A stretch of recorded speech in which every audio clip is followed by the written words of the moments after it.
What happens if you're not happy with the K-12 education system? What are parents supposed to do? Across Canada, parents typically only have three options: government-run public schools, private schools, or homeschooling. In Alberta, however, parents have a fourth option: charter schools. These are schools run by nonprofits instead of the government.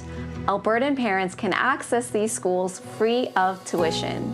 Today we're going to look at a charter school in Alberta called STEM Innovation Academy, which focuses on, you guessed it, science, technology, engineering, and math.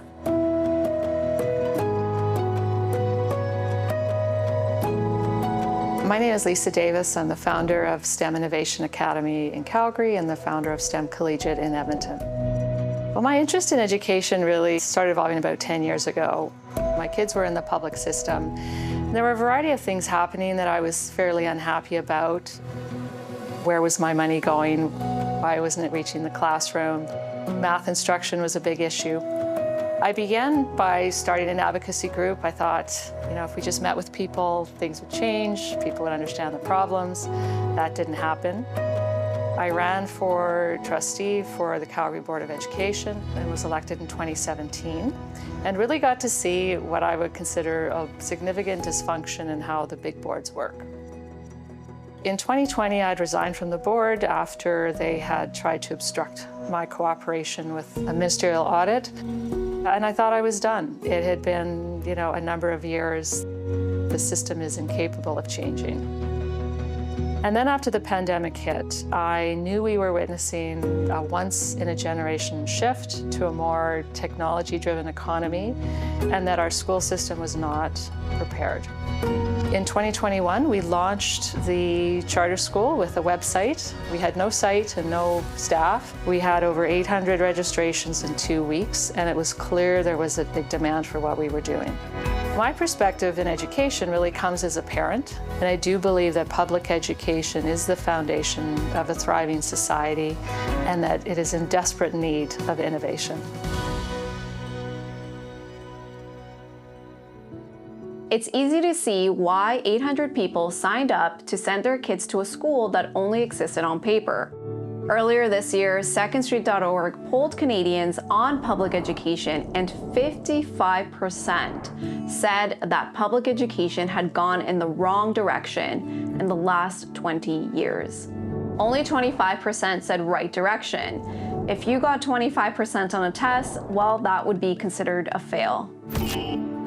The majority of Canadians are unhappy with the status quo, but a lot of families can't afford to send their kids to private school or take a pay cut in order to be able to homeschool.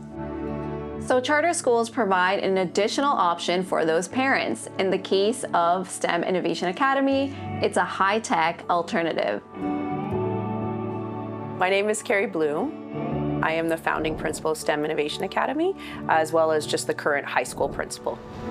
A public system is like a big freighter. To make decisions and move things in a different direction, there's a lot of people involved and it takes a long time to make a change. Whereas a charter school is more like a speedboat. You can make those decisions really quickly and you can move in a direction. I did some research of the top performing schools across the world. We found a program down in the States that has some really high-end biomedical science courses. We looked at Alberta curriculum and went, there's nothing like that here. So we actually designed our own biomedical science course. We got it approved as a locally developed course from the government, and within 9 months of that, we were offering it to our kids. It would be extremely difficult, if not impossible, to do that as a teacher in the public system. In my 23 years in education as a teacher, I never saw that happen. It was really important to us to create a program that exposed students to a wide variety of science and technology topics so that they could explore them in a setting that allowed them to try things, and if they didn't work out, that was okay, move on to the next course. The idea is that at the end of grade 12, they have a very good understanding as to what they want to do after they graduate. And so we do that through our course programming. So we have created or modified in a significant way 35 courses in the last 3 years. This kind of innovation is unheard of. The 4 big boards in Alberta wouldn't have done that in 20 years. And we do that also through this close connection we have with industry and also post-secondary. Every month we invite in speakers from industry or post-secondary who are doing new and cool things to talk to our students about their personal journey, but also about the innovations that they see. Our goal here is really to inspire students to think about all the possibilities. Rather than going wider with curriculum, we're looking at Alberta education curriculum and going deeper with it. But we're also in consultation with the University of Calgary and many other universities of what do the students need going into first-year engineering math, for example. So we've developed a math honors program. This math teacher is going to be coming over, doing some lecturing on calculus. He's looked at the curriculum and said, Alberta curriculum doesn't quite offer what I want, so we're going to come and do that. Another example is our junior high students do a biomed field trip over to the university. They have second-year university students working with them to develop some lab skills. We have students on internships doing summer programs over there, research on technology with drones to look at droughts. So there's lots of connections. Our Mechatronics 35, which is our grade 12 mechatronics class, the engineering F1 in schools club came over and worked with our school to design some race cars and the engineering behind that. And so just a lot of those mentorships, whether it's with students, professors, and just the facility being able to access that. Our goal is really to provide students with the academic experience that they can do anything after post-secondary. So it's really about keeping their options open. We would still consider it a success if a student comes to our school and decides that STEM really isn't for them. That's great because they haven't spent that time at post-secondary spending time and money on a program that they're not interested in. When we polled Canadians on public education, their #1 concern was the lack of discipline and accountability. 63% of respondents said it was going in the wrong direction, while only 17% said right direction. So, are charter schools doing any better on this front?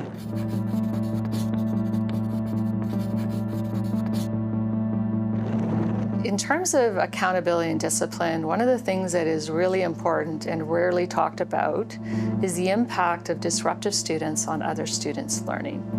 We consider it to be malpractice to allow an individual student to disrupt the learning of 28 other students. That is unacceptable.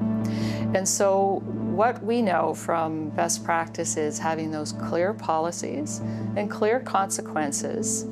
But at the end of the day, students that come here need to be a fit for our program. And if a student doesn't want to participate in our program, they have lots of other options. That's the beauty of choice. So that piece of it, the not allowing the disruption of learning for other students, is actually at the heart of our discipline policies. Our cell phone policy is a great example.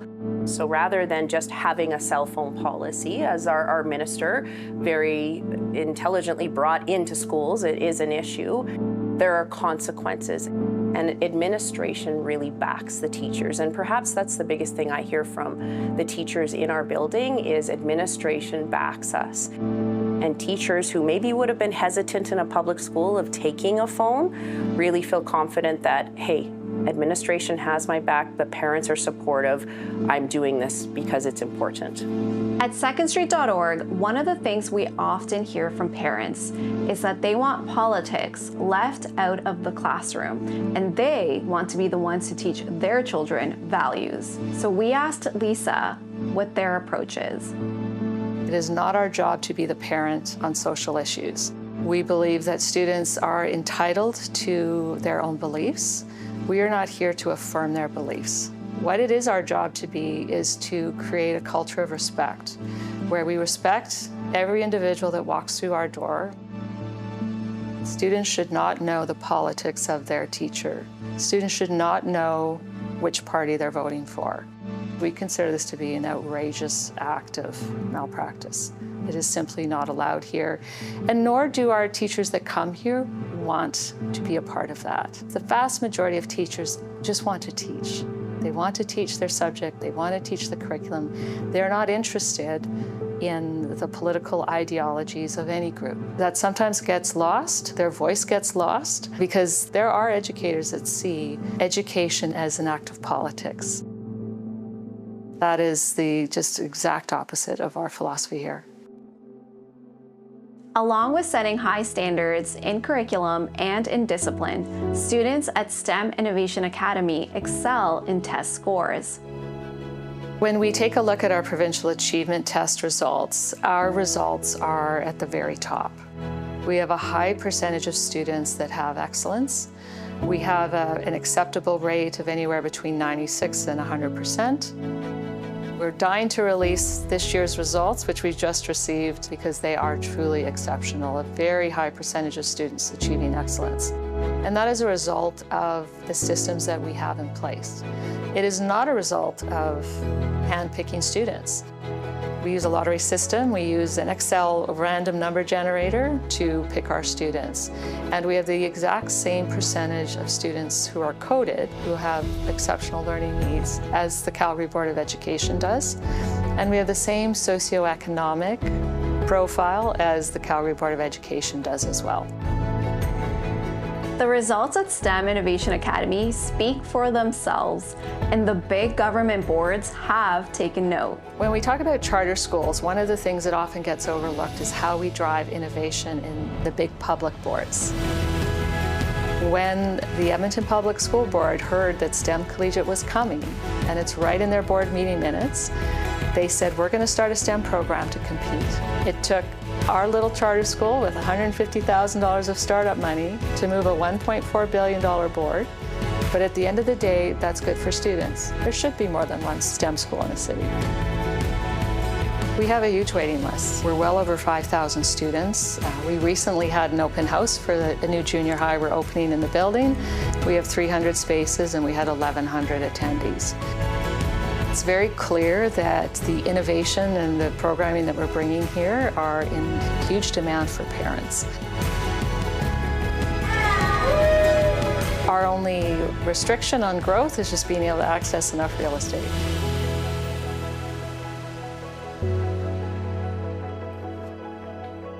What do you think? Should other provinces consider charter schools? Would you like to see a school like STEM Innovation Academy open up in your city or hometown? To learn more about education reform, visit secondstreet.org and don't forget to hit that subscribe button.